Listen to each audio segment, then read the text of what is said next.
এই কি হয়েছে, তুমি কান্না করতেছো কেন? আমার বাবার জন্য অনেক খারাপ লাগতেছে। আমি পালা আসছি, আর এটা যদি জানাজানির পরে বাবা সুইসাইড করে অসম্মানের ভয়ে বাসায় যাবো। এই নিয়ে 16 বার তোমাকে পালানোর প্ল্যান করছি, প্রত্যেকবার কিছু না কিছু বাহানা দাও, বাবা অসুস্থ, বাবার জন্য মন খারাপ, এই সেই। আর কোনো নাটক করবো না, এবার আমরা পালাবো। না, আমি বাসায় যাবো। বাসায় যাবো মানে কি? কোনো যাওয়া যায় নাই, কোনো করতে পারি না, ভালো লাগে না।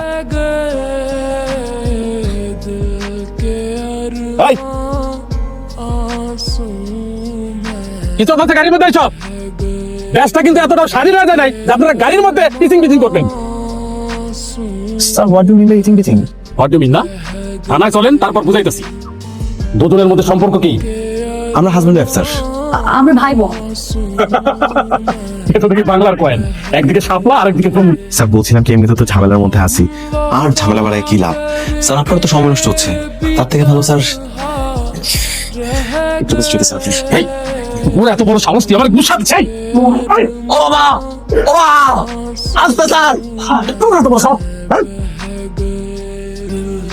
Thank you officer, thank you very much. আরে এইভাবে যদি মেয়েরা যদি বাড়ি থেকে পালিয়ে যায় তাহলে তো সব ধরনের প্রেশার আমাদের উপর এসে পড়ে।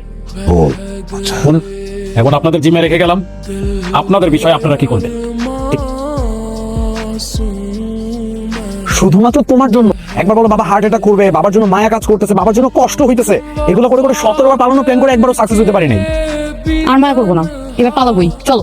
এই পালাবা, এভাবে করে পালাবা? ও হ্যাঁ, তাই তো, আমি তো খেয়ালই করি নাই। না না না, আমার চার্জার, টাকা পয়সা, কনজিউমার মেকআপ আইটেম সব নিয়ে একসাথে পালাবো। আমি তো তোমাকে নিয়ে পালানোর আশায় ছেড়ে দিয়েছিলাম, তাও ভালো। এই নেভানো আগুনে নতুন করে আবার পেট্রোল ঢেলে দিচ্ছ, লাস্ট ট্রাই তো করতেই হয়। মনে যেহেতু আশা জেগেছে, এবার তো পালাতেই হবে। শোনো, আজকে তুমি আমার বাসা নিচে চলে আসবা রাতে বেলা, আমি টুক করে নেমে যাবো। আর ভুলেও গাড়ি আনবা না, গাড়ি আনলে কিন্তু ধরা খেয়ে যেতে পারি। বাইক নিয়ে আসবা।